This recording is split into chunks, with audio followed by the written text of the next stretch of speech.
Hello, you're watching TVP World Talks. I'm Jonasz Rewiński. As the situation in Iran continues to deteriorate, the US is reportedly mulling a possible intervention. The Iranian regime blames Israeli warmongering. Russia says it's all about the oil.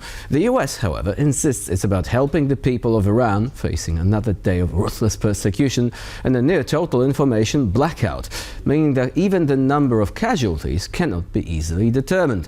And while Trump's latest statement indicates the regime has allegedly backed down, the risk of escalation still looms large over Tehran. Joining us now is Michel Makinsky, General Manager at Ageromys International. Hello and welcome to the TVP World. Hello. Thank you.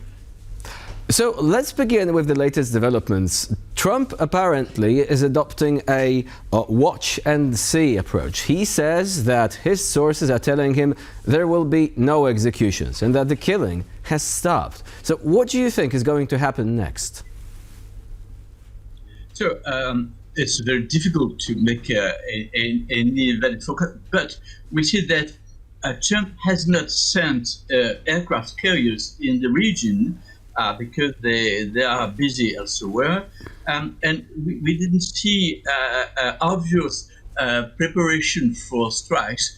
There may be strikes from a direct base, but apparently Trump may contemplate a very limited theoretical strike, but not a big thing, and then he leaves open the door for dialogue.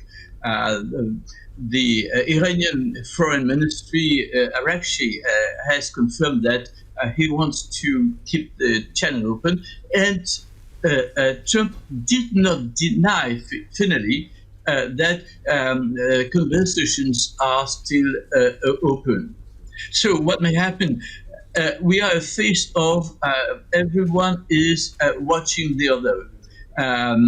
Apparently, Israel will not launch an immediate strike because probably Israel and Netanyahu have received instructions from Trump not to make initiatives. So we are in a phase where everyone is watching the other and trying to find ways for mediation.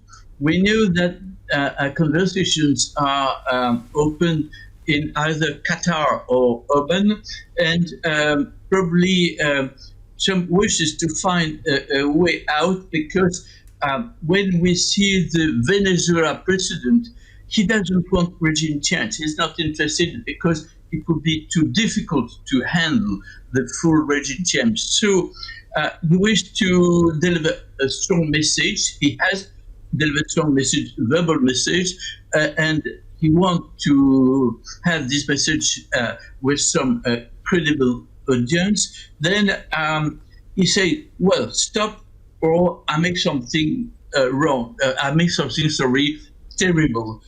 But he doesn't want a war because it would be expensive. Midterms are in this year, and the rank-and-file Americans don't want a full-scale war. So he would like to make a deal, probably with the pragmatic wing of the Guardians. The Revolutionary Guards are divided into segments. One, hardliners, who are in charge of current repression, and the security apparatus is controlling currently the situation. The security apparatus has not made a full struggle with all available personnel, so they have reserves. They have organized protests in favor of the regime, and then I see probably the supreme leader wants to avoid a full-scale war, and probably some less hardliners like Khalibaf the current chairman of the Iranian parliament, the Majlis, pleads for discussions and some compromise. Okay, so what you say is So, that Trump wants to pressure the regime into embarking on a pathway of change, but can the regime be trusted to do that? And can the regime be trusted not to kill the protesters? I mean, after all, what could happen is that right now there will be no executions, but after a few weeks or a few months, people could start disappearing in a very unspectacular way, at least to the outside public opinion. And if they disappear one by one, then there is not going to be enough momentum for an intervention. And yet, the tragedies will continue to unfold. Do you think that this is a sound calculation on the part of the US administration, that they want to avoid an escalatory movement now? But what is going to happen then with the regime and with people fighting for their freedom? People will keep to fight, but we see some decrease, a limited decrease in protests, because unfortunately the terror is making people that they will face very, very serious problems. In a nutshell, people who are put in jail, when they are freed, they have to sign a paper where they say, I will no longer go to protest. And if they go back to protest, not only they will be put to jail, but the family will be put. And we have been told that many people who have been in protest have received SMS warning, you have been seen, don't repeat that. So unfortunately, there is some efficacy in the terror. This is one factor. A second factor, which needs to be taken in account, some sections of the population within the bourgeoisie support protesters, but are not ready to go to protest because they feel they have quite much to lose if the regime collapses. We know what is the horrific regime, but if the current regime collapses, what will happen? So we may go further. Let's imagine that there is a kind of collapse. What will happen? People are dreaming on Pahlavi. This is pure dream. Others hope for more democratic people taking some power. This is pure dream. Unfortunately, the weak segment of the regime is the clergy.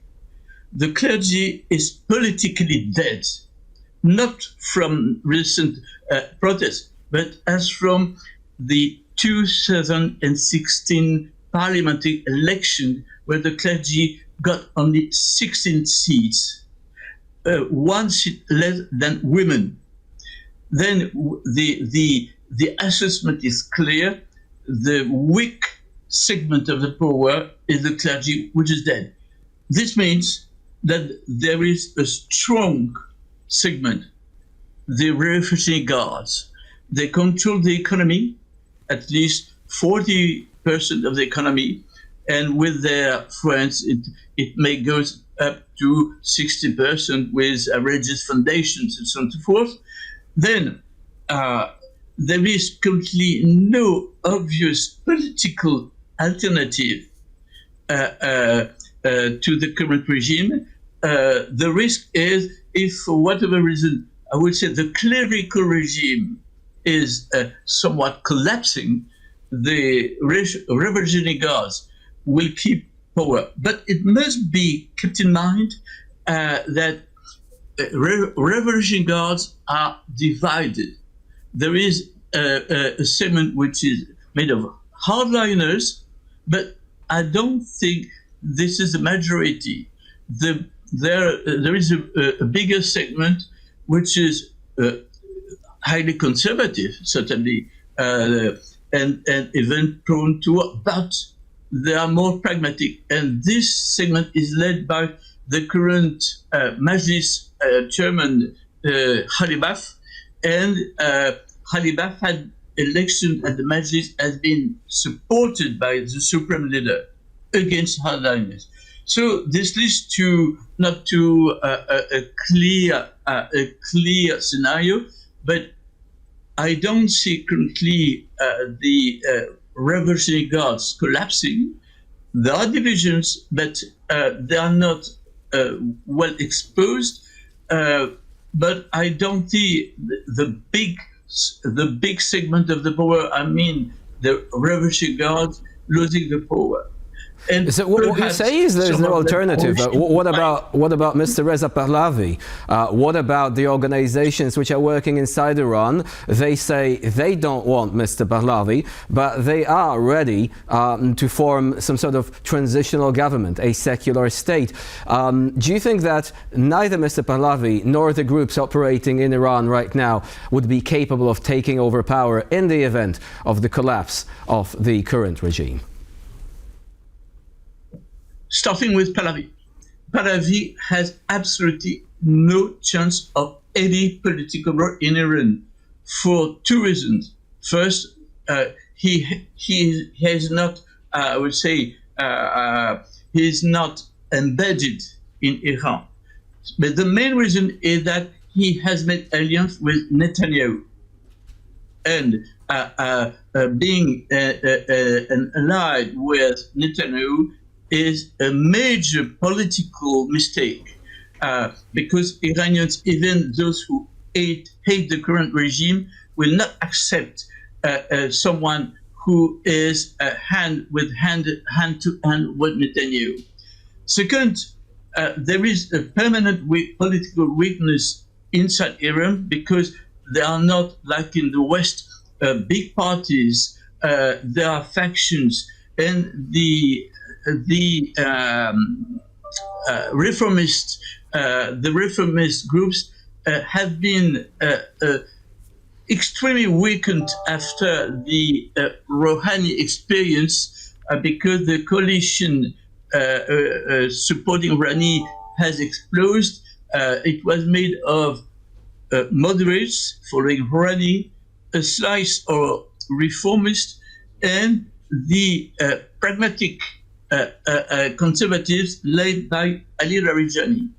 We see that the good news that Larijani, which had been sidelined by Revolutionary Guards pressures, is back. He has been appointed as head of the Supreme Security Council, which is the head of the external Iranian policy.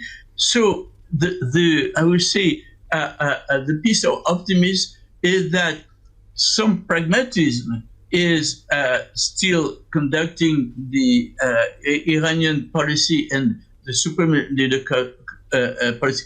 But I don't see in Iran a political force capable to make a faction big enough to be a transitional power. And most important, there is a permanent weakness. Contrary to in the West, there are no powerful unions. There are some sections which have some power in Tehran, the bus drivers, teachers, etc. Some sections in some refineries, not in all. And then it's a major weakness not to have big unions. So, in a nutshell, there is a complexity to the situation in Iran that has to be taken into account. Unfortunately, we have to park our conversation there. Michel Makinsky was our guest today here on TVP World. Thank you very much for joining us and for sharing your expertise. Thank you. Thank you. Have a nice day. And I'm Jonasz. You're watching TVP World. Please stay with us for more latest news and updates.